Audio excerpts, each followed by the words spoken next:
Paling sensitif itu kalau suami izin untuk nikah lagi. Yakin sensitif itu. Tapi ada tetangga saya menyilahkan kepada suaminya untuk nikah lagi. Tidak.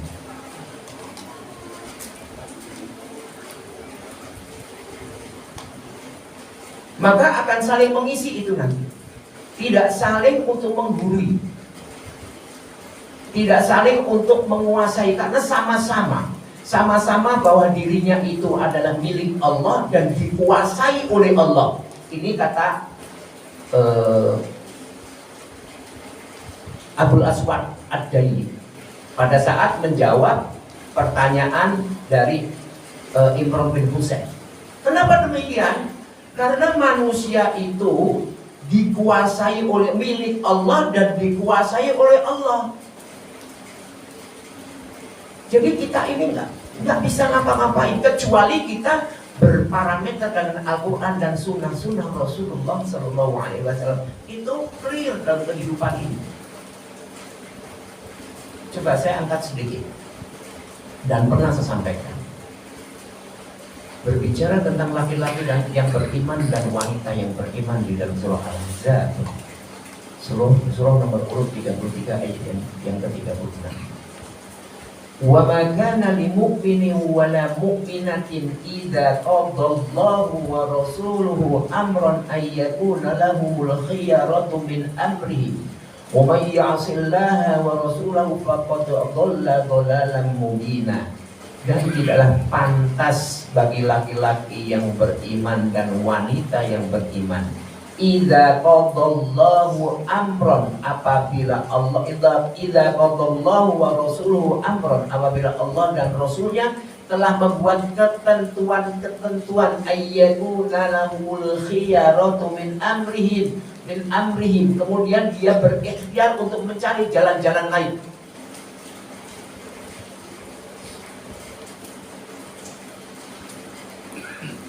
Ini ada dua pendapat berdasarkan asbabun nuzul. Yang pertama, sehubungan ini secara khusus ya. Kalau berbicara Al-Quranul Karim, ada yang secara khusus hitopnya, tujuannya, ada yang secara umum. Ayat ini secara khusus dan secara umum.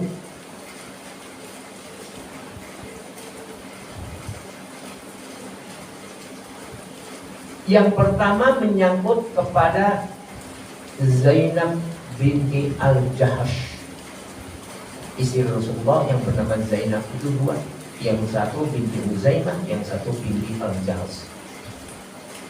Yang satu lagi dikisahkan seorang gadis dari kaum Ansor. Tapi pendapat yang rajih, pendapat yang kuat adalah sehubungan dengan Zainab binti Al-Jahash yang nantinya jadi istri Rasulullah Sallallahu Alaihi Wasallam. Sedangkan yang gadis kaum Ansor ini pendapatnya kurang kuat. Tapi sebagai acuan saja itu bisa. Yang satu gadis, yang satu janda. Zainab itu janda. Rasulullah datang kepada Zainab. Wahai Zainab, aku tidak melamar. Zainab tidak berbunga-bunga. Siapa yang dilamar Rasulullah tidak tahu, nggak mau. Di daerah kepada ibu, ada ibu-ibu yang punya anak gadis biasanya diserahkan ke kiainya untuk dinikah. Masih ada sampai sekarang. Anggapannya kalau anaknya dinikahi oleh kiai, kelak akan masuk surga. Kenapa? Oh, Nabi. So Nabi dijamin surga. Akan tetapi kemudian Rasulullah melanjutkan, bukan untuk aku wahai Zainab, tapi untuk Zaid bin Harithah.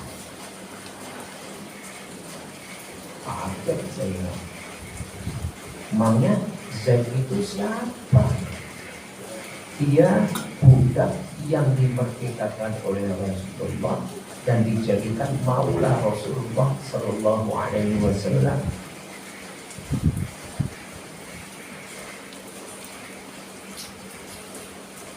Nolak.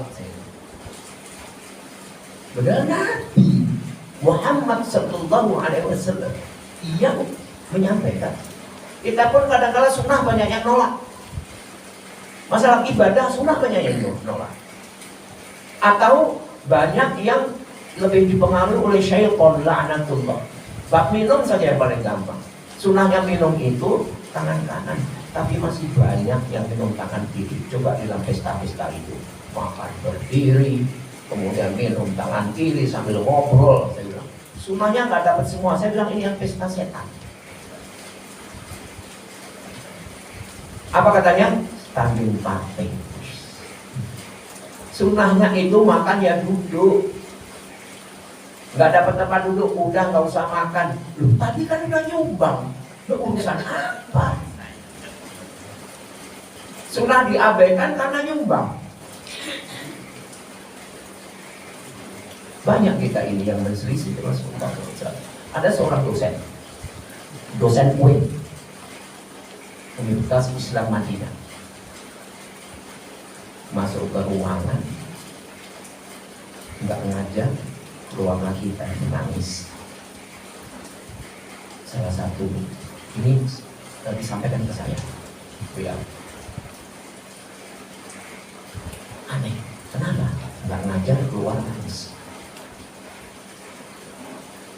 Salah satu mahasiswanya bertanya, ya Syekh, kenapa kau mengajar dan keluar dari ruangan menangis? Kemudian sampai menangis Syekh ini menyampaikan, zaman sudah berubah. Di kondisi yang seperti ini, ada mahasiswa yang menuliskan nama Muhammad tidak disertai dengan Sallallahu Alaihi Wasallam.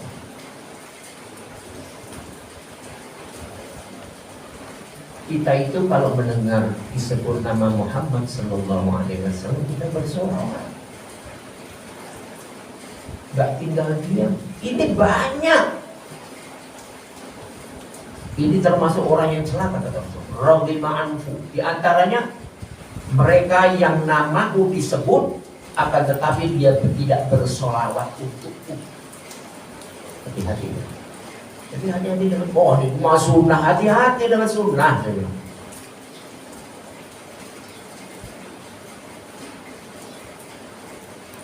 Maka turunlah ayat itu. Pembaca dari mukmin wal mukminat tidak berdoa Subhanallah. Ya sudah menerima. Gadis kaum Ansor yang di Madinah itu juga begitu. Pada saat Rasulullah datang menyampaikan kepada bapaknya, kemudian sang gadis mendengar, kemudian sang bapak menyampaikan ibu yang akan dijodohkan kepada Julaibib. Kemudian ibunya, siapa Julaibib? Nasabnya nggak jelas. Padahal Julaibib orang yang taat. Dari sisi harta dia tidak punya. Prinsipnya dia laki-laki yang jelek, nggak dapat apa-apa. Masa depannya suram. Akhirnya si gadis mendengar. Karena ibunya menolak, lari ke bapaknya, sampaikan, aku menerima lamaran Rasulullah, diriku untuk Julaibib. Yang terjadi apa? Julaibib wafat dalam keadaan perang dan jenazahnya dimandikan oleh para malaikat.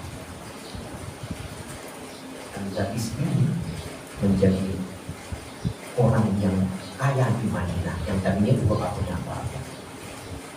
Akhir ayat ini, pengumuman ayat, wa may ya'sillaha wa rasulahu faqad dhalla dhalalan mubina. Barang siapa bermaksiat kepada Allah dan Rasulnya, maka dia telah sesat dengan kesesatan yang nyata.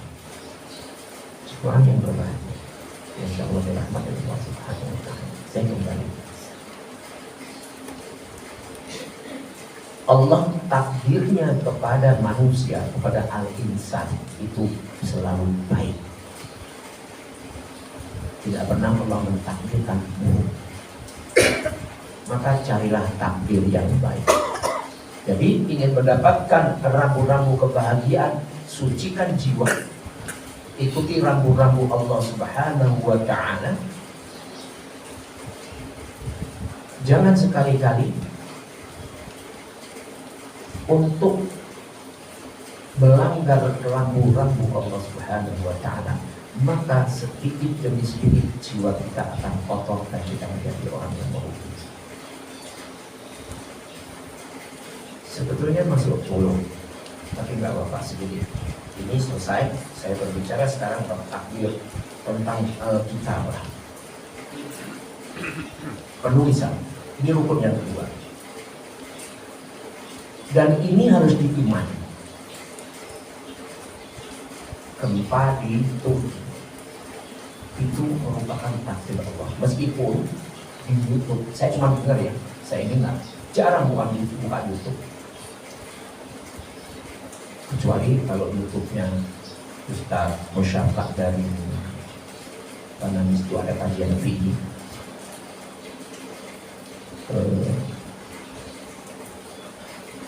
Katakan kemarin kepada saya bahwa dialog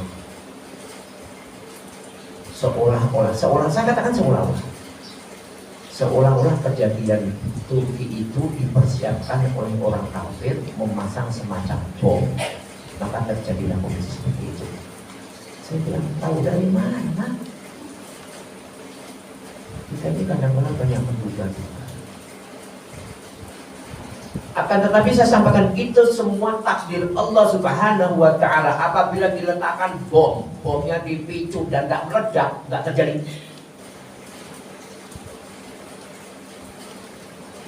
Tidak terjadi. Secanggih apapun tidak terjadi.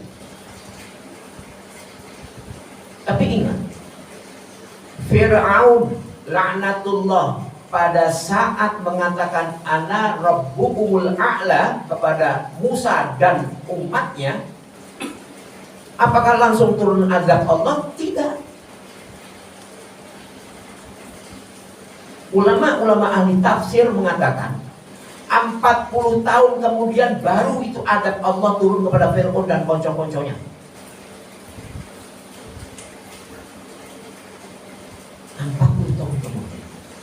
Jangan kalau bagaimana Turki, demung kita bukan hebat. Iya. Turki itu terbagi dua benua, Asia dan Eropa. Mayoritasnya Eropa. Warna busananya macam-macam. Melihat mereka yang pakai jilbab, pakai kerudung aja itu langka. 1-2. Wali kota Ankara, temennya Erdogan, koruptor dan tidak diapa-apain katanya. Yang namanya di airport, saya biasa melihat. Pokoknya banyak istighfar deh. Wanita pakai celana, saya bilang berdiri, pakai celananya mepet ke atas, udah itu pakai busana di atasnya, pusat kelihatan. Saya bilang, bawa tempe aja dibungkus rapet.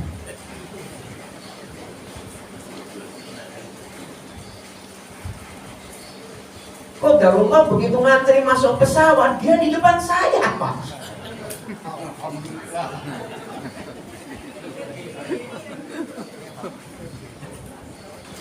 Ngantri masuk lorong itu pesawat. Dan alhamdulillah nggak satu pesawat, karena pesawat itu satu pesawat kalau nggak salah sampai Dubai. Karena transit saya dari Istanbul ke Dubai, ke Abu Dhabi. Transit.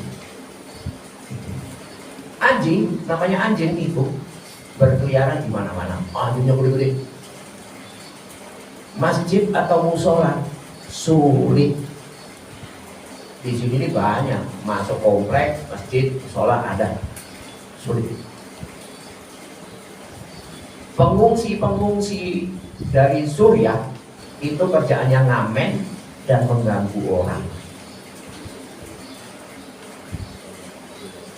Ya, memang Erdogan menerima, itu kebaikan Erdogan. Itu yang terjadi. Bisa jadi itu adab yang dosa-dosa yang menumpuk, titik kulminasinya 7,8 sekarang ini. Wallahu a'lam. Tapi itu takdir Allah Subhanahu wa Ta'ala. Saya dikirim videonya, durasinya itu berapa menit? 4 menit kalau nggak salah. Dari mulai kejadian sampai gedung yang berapa lantai itu roboh semacam ditelan bumi, kemudian jalanan retak, terputus, prinsipnya terputus. Itu di Turki sebelah utara, 12 jam dari Istanbul ke arah perbatasan Suriah. Itu kejadian itu. Jadi saya kembali mengimani bahwa Allah telah mencatat ketentuan-ketentuan para makhluknya yang telah diketahuinya hingga hari kiamat dalam Al-Lauhul Mahfuz. Akan tetapi catatan ini berdasarkan ilmu Allah Subhanahu wa Ta'ala.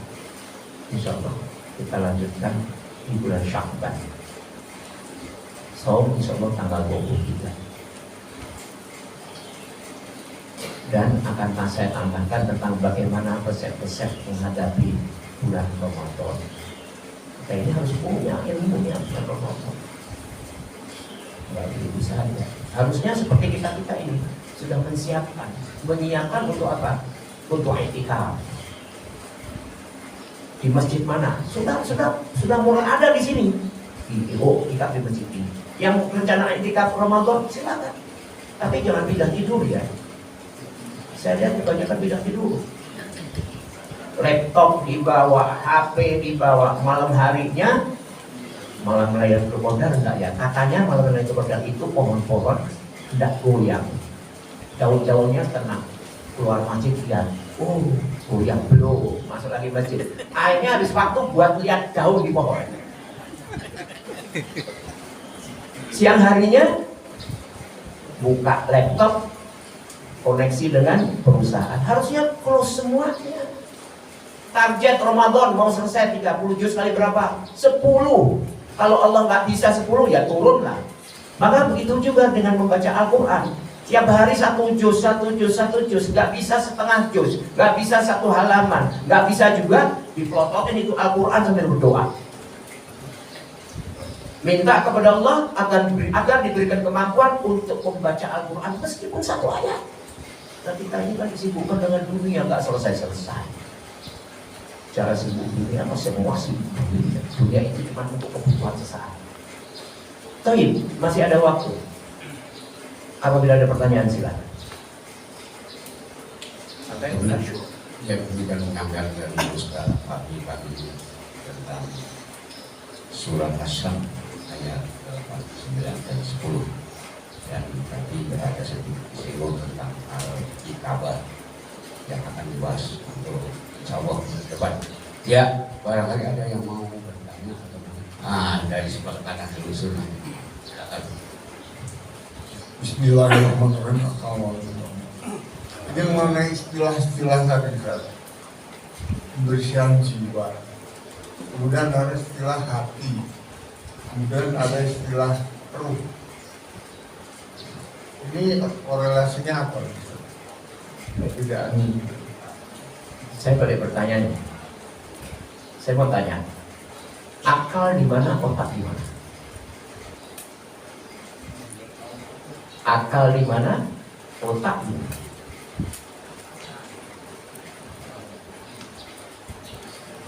Dalam Al-Quran Allah berbicaranya afala ta'qilun. Berbicaranya akal. Di mana akal, di mana otak? Akal itu di sini, otak di sini. Tapi tidak ada orang yang mengatakan pakai otak dong, pakai otak dong, pakai akal dong. Tidak ada. Pakai akal selalu begini. Di dalam Al-Quran, satu sisi Allah berbicara sumber daya internalnya, di satu sisi Allah berbicara tentang fungsinya.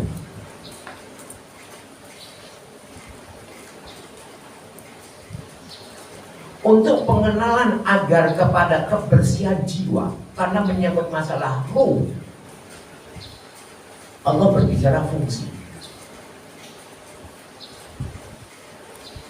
Tapi begitu satu tuntutan, Allah berbicara sumber daya internalnya. Karena diberikan sumber daya internal tidak difungsikan dengan baik. Di dalam surah As-Sajdah, surah 32, ayat yang ke-9, Allah tabaraka wa ta'ala berfirman, Summa sawwahu wa nafakha fihi min ruhihi wa ja'ala lakumus sam'a wal absara wal af'idah qalilan ma tashkurun. Kemudian sudah sempurna ciptaanku, kutiupkan sebagian daripada ruh yang aku miliki. Sebelum ruh itu ditiupkan secara global, Allah telah melakukan satu persaksian. Ini nanti berbicaranya dengan kebersihan jiwa. Karena harus kembali kepada persaksian. Di dalam surah 7 ayat 172, wa idz akhadha rabbuka min bani adama min zuhurihim dzurriyyatahum fashhadahum ala anfusihim. Dan ingatlah tatkala Rabbmu telah mengambil dari sumber Bani Adam,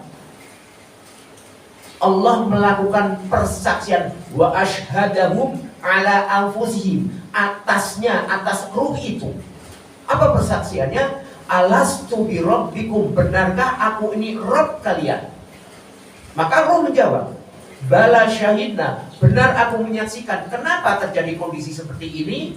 Kenapa terjadi satu dialog yang seperti ini? Dan di dalamnya ada kandungan satu persaksian.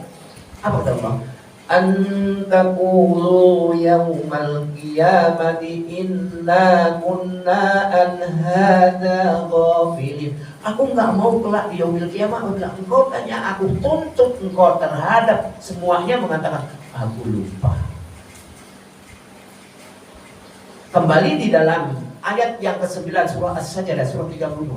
Wa ja'ala lakumus sam'a wal absara wal af'idah qalilan ma tashkurun. Ini fungsi sumber daya internal. Aku jadikan ia pendengaran, aku jadikan ia penglihatan. Maka Al-Quran ada ayat yang mengatakan matanya melihat tapi hatinya tak melihat. Bukan matanya yang buta, tapi hatinya yang buta. Ini menyangkut dengan kebersihan jiwa ini. Afidah, berbicaranya tidak kolbun, meskipun itu dimanakan dengan hati. Akhir ayatnya berbunyi qalilan ma tashkurun, sedikit sekali kalian yang bersyukur. Nah, di dalam surah 7 ayat 179 itu baru Allah menyampaikan karena ada siksa. Walaqad zara'na li jahannama katsiran minal jinni wal ins lahum qulubun la yafqahuna biha wa lahum a'yunun la yubsiruna biha wa lahum adhanun la yasma'una biha ulaika kal an'am bal hum adall ulaika humul ghafilun. Ini kembali akhir ayat, kembali ke akhir ayat surah As-Sajdah ayat yang ke-9. Dan sungguh banyak isi neraka itu, walaupun zara'na li jahannam katsiran minal jin, dari golongan jin dan manusia. Siapa mereka? Lahum qulubun la yafqahuna biha. Dia memberikan qulub.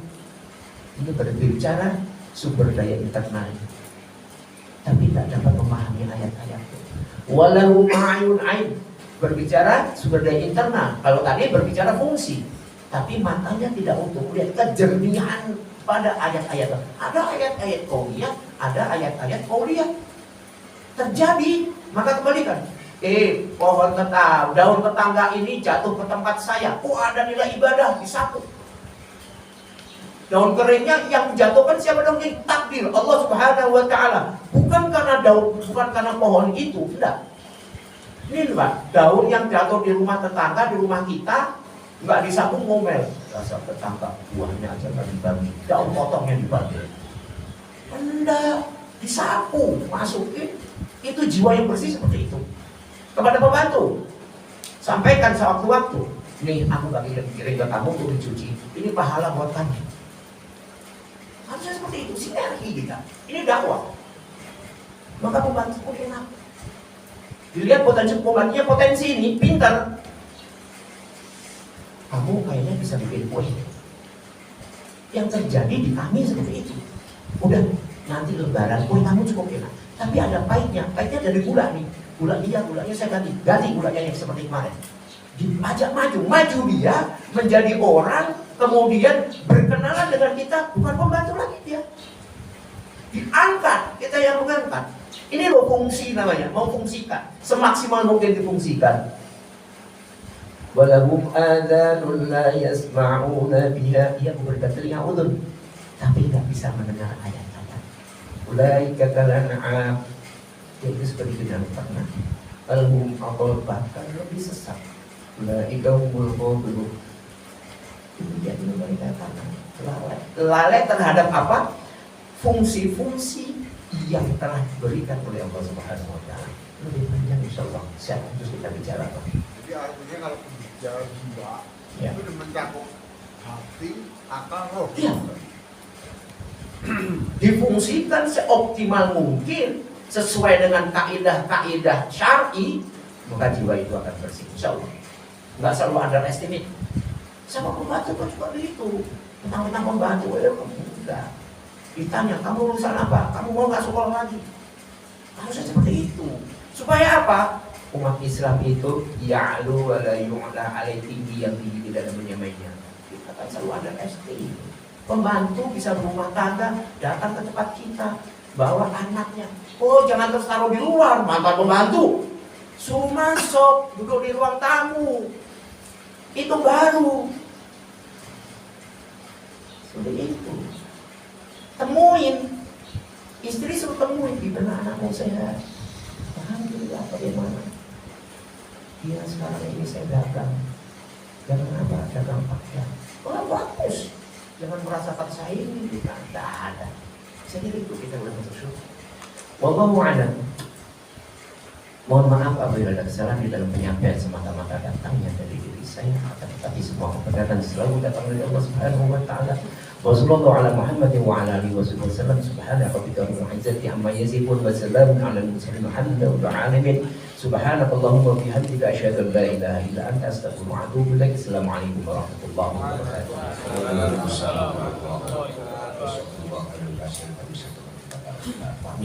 Ya, mudah-mudahan kita semua disehatkan oleh Allah dan bisa suah kembali bulan depan. Baik, tadi sudah ditutup dengan doa kifarat dan kami haturkan Allah. Terima kasih, alhamdulillahirabbil alamin. Wassalamualaikum warahmatullahi wabarakatuh.